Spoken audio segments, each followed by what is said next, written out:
السلام علیکم، یہ ہے آئینہ اور میں ہوں محمد طاہر۔ اکتوبر 2023 سے فلسطین میں جاری اسرائیل کی بربریت وحشت کے بعد بالآخر قاتلوں نے مقتولوں پر ایک امن منصوبہ نافذ کرنے کا فیصلہ کیا ہے۔ امن کے نام پر ایک مستقل جنگ مسلط کرنے کی پوری قوم سے ان کا حق خود مختاری ہمیشہ کے لیے سلب کر لینے والا یہ مکروہ ترین معاہدہ ابھی زیر بحث ہے اور 20 نکاتی ایک شکل میں دنیا کو اس کی چھپ دکھلائی گئی ہے۔ حیرت انگیز امر یہ ہے کہ ابھی یہ منصوبہ وائٹ ہاؤس کی آفیشیل ویب سائٹ پر ظاہر بھی نہ ہوا تھا، ابھی اس منصوبے کی بازگشت دنیا کے ذرائع ابلاغ پر گونج بھی نہ سکی تھی کہ پاکستانی وزیر اعظم شہباز شریف صاحب نے اس کی حمایت کا اعلان کر دیا۔ عالم اسلام یعنی 57 اسلامی ریاستوں کے یہ پہلے حکمران تھے جنہوں نے ڈونلڈ ٹرمپ اور فلسطینیوں کے قاتل نسل کشی کے ذمہ دار اسرائیلی وزیر اعظم نیتن یاہو کے امن منصوبے کو فوری طور پر اپنی تائید اور جواز فراہم کیا۔ یہ جاننے کی بھی زحمت پاکستانی حکمرانوں نے اور یہاں کے طاقتور حلقوں نے نہیں کی کہ اس منصوبے پر فلسطینیوں کا کیا رد عمل ہوگا، حماس کا رد عمل کیا ہوگا، 66,055 شہداء اور 1,68,346 زخمیوں کو سنبھالنے والا فلسطین اس منصوبے کو، اس 20 نکاتی پیس کے نام پر نافذ جنگی منصوبے کو کیسے دیکھے گا، ان کا رد عمل کیا ہوگا۔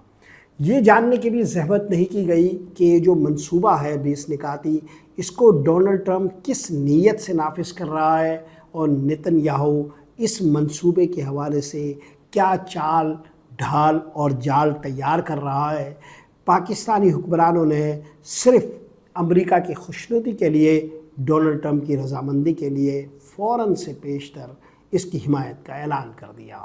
افسوسناک امر یہ ہے کہ جس وقت یہ پریس کانفرنس ہو رہی تھی، شہباز شریف صاحب کا ایکس ہینڈل حرکت میں آ چکا تھا اور پوری دنیا کو یہ پیغام جا چکا تھا کہ پاکستان نے اس منصوبے کی حمایت کی ہے۔ اتنی عجلت، اتنا اتاولا پن قطر کے ان حکمرانوں نے بھی نہیں دکھایا تھا جو اس منصوبے کے نفاذ میں امریکہ کے ساتھ شریک جرم ہے، اور بنیادی طور پر مصر جو اس منصوبے کی قوت نافذہ کے ساتھ وہاں اترنے والا ہے اور کچھ حصوں میں ان کا فیصلہ ہوا ہے کہ وہ اسرائیل کے انخلا والے علاقوں میں وہ ذمہ داری سنبھالے گا، اس مصر نے بھی ابھی اس کی حمایت کے اعلان میں اتنی عجلت نہیں دکھائی تھی۔ پاکستانی حکمران یہ کیوں کر رہے ہیں اور شہباز شریف اس رویے میں کوئی بے مثال نہیں ہے۔ اگر آپ جنرل پرویز مشرف کے زمانے میں 9/11 کے ادوار کی ایک جھلک دیکھیں اور اپنے دماغ میں تازہ کریں ان واقعات کو، تو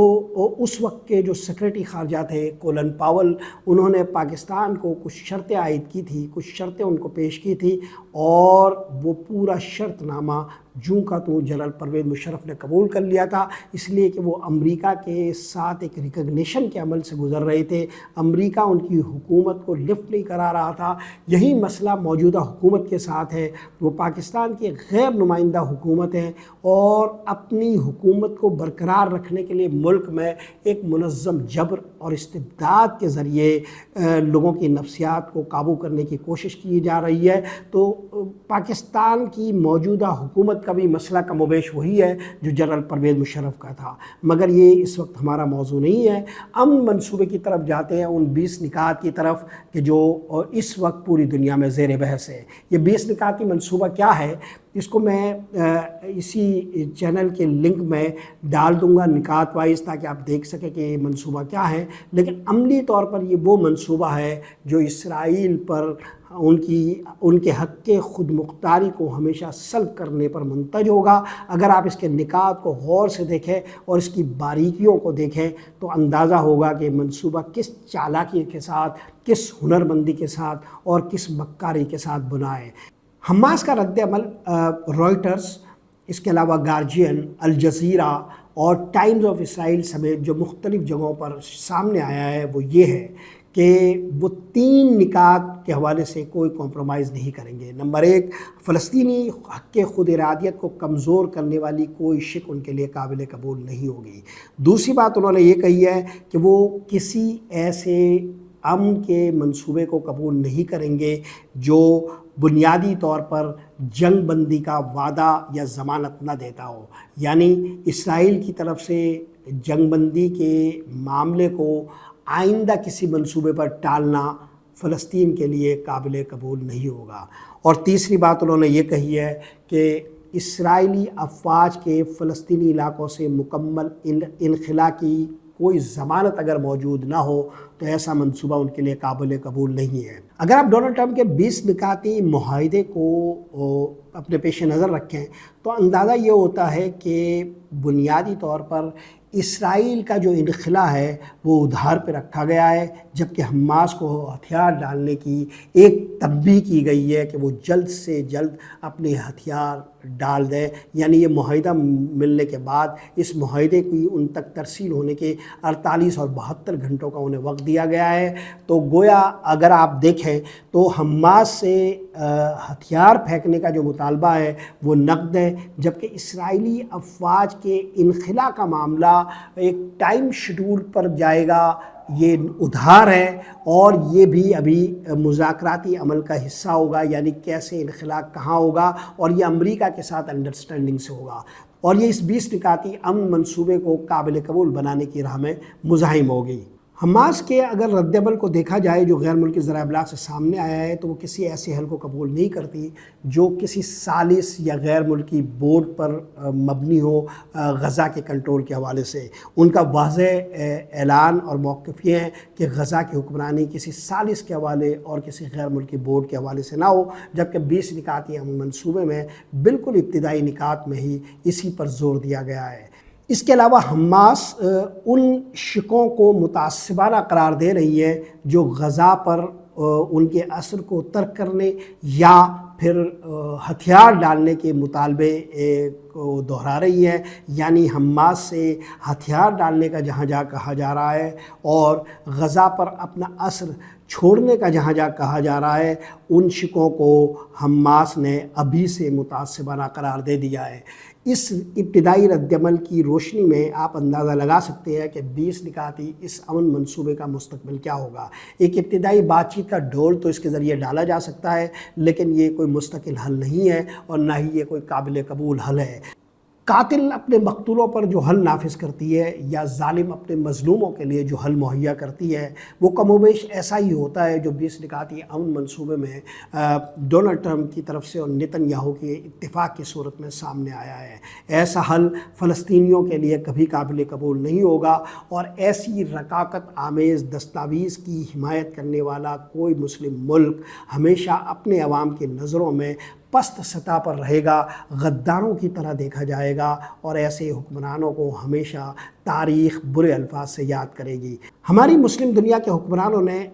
اپنا رد عمل دینے میں اس بات کو بالکل پیش نظر نہیں رکھا کہ منصوبہ اصل میں کتنا خطرناک ہے اور خود نیتن یاہو کے لیے یہ منصوبہ کیا ہے۔ نیتن یاہو نے وائٹ ہاؤس سے نکلنے کے بعد ہی اپنے ملک کے لیے یعنی اسرائیل جیسی ظالم ریاست کے ایک میڈیا چینل کو گفتگو کرتے ہوئے جو رد عمل دیا ہے اس نے ساری کہانی فاش کر دی ہے۔ نیتن یاہو سے مختلف سوالات عبرانی زبان میں کیے گئے اور اس کے جو جواب انہوں نے دیے ہیں میں آپ کو 4 نکات کی شکل میں وہ جوابات پیش کر رہا ہوں تاکہ آپ اندازہ کر سکیں کہ 20 نکاتی امن معاہدہ فلسطینیوں کے لیے کیا ہے اور اسرائیل کے لیے ایک ظالم اور سفاک اور ناجائز ریاست کے لیے اور ایک ظالم سفاک شخص حکمران وزیر اعظم نیتن یاہو کے لیے کیا ہے اور ڈونلڈ ٹرمپ کا یہ پورا کھیل کیا ہے۔ اس سے اندازہ ہو جاتا ہے بالکل یہ تو ایک نعمت غیر مترقبہ کی طرح کا یہ رد عمل ہے۔ ایسے لگ رہا ہے کہ ڈونلڈ ٹرمپ کے اس امن منصوبے کو خود اسرائیلی وزیر اعظم نیتن یاہو نے اپنے رد عمل سے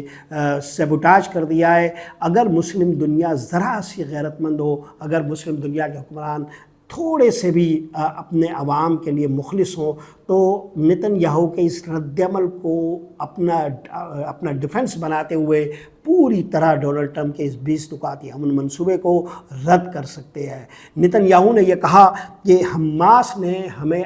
تنہا کر دیا تھا دنیا میں، اور آپ اچھی طرح جانتے ہیں کہ جس طرح کی نسل کشی ہو رہی ہے، جس طرح کی بھوک اتری ہوئی ہے، اور جس طرح ابتدائی جو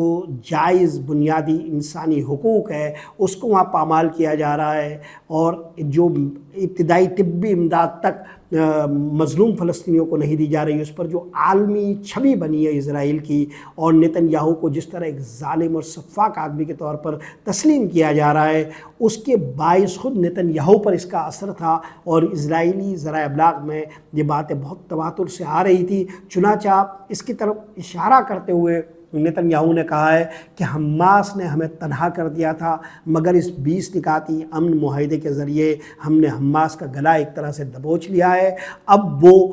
اس 20 نکاتی امن معاہدے کو تسلیم نہیں کرے گا تو وہ تنہا ہو جائے گا۔ اور یہ بات جب اسرائیلی وزیر اعظم کہہ رہا تھا تو آپ ویڈیو میں دیکھ سکتے ہیں، جو ایک فریم میں آپ دیکھ رہے ہیں، اس میں اسرائیلی وزیر اعظم کے چہرے پر ایک بشاشت تھی اور ایک مسکراہٹ تھی۔ تو گویا اس 20 نکاتی امن منصوبے کو اسرائیلی وزیر اعظم اپنے ڈیفنس میں کس طرح استعمال کر رہے ہیں، اس کی ایک چھب آپ دیکھ سکتے ہیں۔ دوسرا نکتہ جو ان کی گفتگو سے واضح ہو رہا ہے وہ یہ کہ اگر حماس اس منصوبے کو نہیں مانتی تو امریکہ اپنی پوری طاقت سے، اور یہ طاقت کون سی ہے؟ ملٹری طاقت ہے، جس کا اشارہ کیا گیا ہے نیتن یاہو کی اس گفتگو میں کہ امریکہ اپنی پوری ملٹری طاقت ہمیں دے گا تاکہ ہم حماس کا مکمل خاتمہ کر سکیں۔ اور آپ اچھی طرح جانتے ہیں کہ حماس کے مکمل خاتمے کا مطلب یہ ہے کہ فلسطین میں جو مزاحمت کرنے والے لوگ ہیں، یا فلسطین میں جو مظلوم ترین لوگ ہیں، ان کو پوری طرح سے وہاں سے صاف کر دیا جائے۔ تو نیتن یاہو یہ کہہ رہا ہے کہ اگر حماس اس منصوبے کو قبول نہیں کرتی تو امریکہ ہمیں وہ مطلوبہ طاقت دے گا، اپنی طاقت کے ساتھ ہمیں امریکہ بھی وہ طاقت فراہم کرے گا کہ ہم انہیں ختم کر دیں۔ یہ گفتگو نیتن یاہو اپنے رد عمل میں دے رہا ہے، یہ ویڈیو موجود ہے جسے آپ دیکھ رہے ہیں۔ تیسری بات نیتن یاہو نے اپنی گفتگو میں یہ کی ہے کہ معاہدے میں کسی فلسطینی ریاست کا ذکر نہیں ہے۔ اگر آپ 20 نکاتی امن معاہدے کی طرف دیکھیں اور اس کا مطالعہ کریں تو اس میں فلسطینی ریاست کا راستہ جیسے الفاظ تو استعمال کیے گئے ہیں، انگریزی میں جسے pathway to Palestine statehood کہتے ہیں، یعنی فلسطین یعنی ایک ریاستی حل کی جانب جانے والا راستہ، مگر کسی دو ریاستی حل کا واضح اظہار نہیں کرتا۔ اگر آپ کو یاد ہو تو سب سے پہلے یہ 21 نکاتی منصوبہ تھا، ابتدا میں جو بیان کیا جا رہا تھا کہ یہ 21 نکاتی ہے، لیکن جب ڈونلڈ ٹرمپ اور اسرائیلی وزیر اعظم نیتن یاہو نے پریس کانفرنس کی تو اچانک یہ 21 نکاتی امن معاہدہ 20 نکاتی ہو گیا تھا۔ اس کی وجہ یہ ہے کہ کچھ حصوں سے نیتن یاہو نے اختلاف کیا تھا، جس کے بعد ان نکات کو ازسر نو ترتیب دیا گیا، تو دو ریاستی حل والے معاملے کو مدھم کر دیا گیا، اور جو الفاظ استعمال کیے گئے وہ یہ تھے کہ پیتھ وے ٹو پیلسٹائن اسٹیٹوڈ، یعنی فلسطینی ریاست کا راستہ۔ گویا دو ریاستی حل اس 20 نکاتی امن منصوبے میں کہیں بھی موجود نہیں ہے، اور اس کا ذکر اپنے رد عمل میں نیتن یاہو کر رہے ہیں۔ چوتھی بات جو اس گفتگو میں اور اس رد عمل میں نیتن یاہو کہہ رہے ہیں وہ یہ ہے کہ اسرائیلی فوج جسے IDF کہا جاتا ہے وہ زیادہ تر علاقوں میں موجود رہے گی، یعنی کنٹرول کا جو دعویٰ ہے اسرائیل کا، نیتن یاہو کا، وہ برقرار ہے۔ اگر زیادہ تر حصوں میں وہ رہے گی تو انخلا کس چیز کا ہوگا؟ اور بنیادی طور پر اگر آپ 20 نکاتی امن معاہدے کو یا امن منصوبے کو دیکھیں تو بنیادی طور پر، یا جنگ بندی منصوبے کو دیکھیں تو بنیادی طور پر اسرائیلی افواج کے مکمل انخلا کے حوالے سے کوئی واضح روڈ میپ اس میں موجود نہیں ہے۔ یعنی اب ہم مختصراً یہ کہہ سکتے ہیں کہ ڈونلڈ ٹرمپ کا 20 نکاتی امن منصوبہ بنیادی طور پر دو ریاستی حل فراہم نہیں کرتا۔ ڈونلڈ ٹرمپ کا یہ منصوبہ اسرائیل کے مکمل انخلا کا کوئی واضح اعلان یا فریم ورک نہیں دیتا۔ ڈونلڈ ٹرمپ کا یہ جو منصوبہ ہے یہ بنیادی طور پر حماس کو غیر مسلح اور ایک طرح سے جنگی قیدی بنانے کا منصوبہ ہے، اور چوتھا معاملہ یہ ہے کہ اس 20 نکاتی امن منصوبے میں فلسطینیوں کے حق خود مختاری کو، ان کے حق خود ارادیت کو عالمی ٹیم کے ذریعے، عالمی اداروں کے ذریعے ایک طرح سے مشروط کر کے اسے سلب کر لیا گیا ہے، اسے رہن رکھ لیا گیا ہے، اور یوں فلسطین کے لیے جو ان کے گھٹیا اور پسترین منصوبے ہیں اس کو ایک عالمی شکل دیتے ہوئے مسلم دنیا کی حمایت کو اس کے گرد کھڑا کر دیا گیا ہے۔ یہ منصوبہ بنیادی طور پر فلسطینیوں کے لیے نہیں ہے، یہ منصوبہ بنیادی طور پر عالم اسلام کی حمایت کو حاصل کر کے، ان کی کمزور حکومتوں کو اس کے ارد گرد کھڑا کر کے اسرائیل کو طاقت فراہم کرنے کا منصوبہ ہے، اور ڈونلڈ ٹرمپ کے جو منصوبے فلسطین کی سرزمین کے لیے ہیں اسے پائے تکمیل تک پہنچانے کا منصوبہ ہے۔ اس منصوبے کے حوالے سے اور اس کے مختلف پہلوؤں کے حوالے سے آگے بھی بات چیت رہے گی۔ آج کے لیے یہی کچھ۔ محمد طاہر کو اجازت دیجیے۔ اللہ نگہبان۔